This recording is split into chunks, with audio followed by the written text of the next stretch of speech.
So MSME business owners digital marketing చేస్తున్నారా? అయితే results రావట్లేదా? సో ప్రాబ్లం టూల్స్ కాదు, స్ట్రాటజీ. మీకు 5 స్ట్రాటజీస్ చెప్తా, ఈ రీల్ ఇప్పుడే సేవ్ చేసుకోండి. Number 1, one platform focus. So first mistake ఏంటంటే మనం చేసేది అన్ని ప్లాట్ఫామ్స్లో ట్రై చేయడం.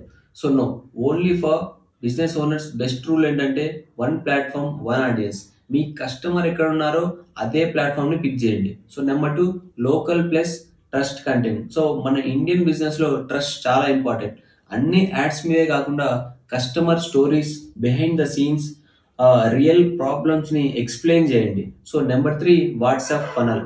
వెబ్సైట్ కన్నా చాలా powerful tool WhatsApp. So lead వచ్చాక ఫాలో అప్ లేకపోతే marketing waste. So auto replies, catalogues, quick response లాంటివి బిల్డ్ చేయండి. So number 4, consistency. సో ఒక్కటి వైరల్ అవ్వాలని వెయిట్ చేయండి.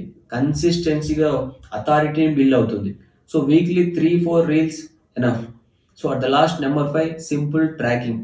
సో మార్కెటింగ్ అంటే గెస్ కాదు, లీడ్స్ ఎక్కడి నుండి వస్తున్నాయో, సేల్స్ ఎక్కడ క్లోజ్ అవుతున్నాయో ట్రాక్ చేయడం చాలా ఇంపార్టెంట్. సో ఎంఎస్ఎంఈకి డిజిటల్ మార్కెటింగ్ సింపుల్గా ఉంటుంది, కరెక్ట్ స్ట్రాటజీ ఉంటే. సో సేవ్ చేసుకోండి, follow for practical business insights.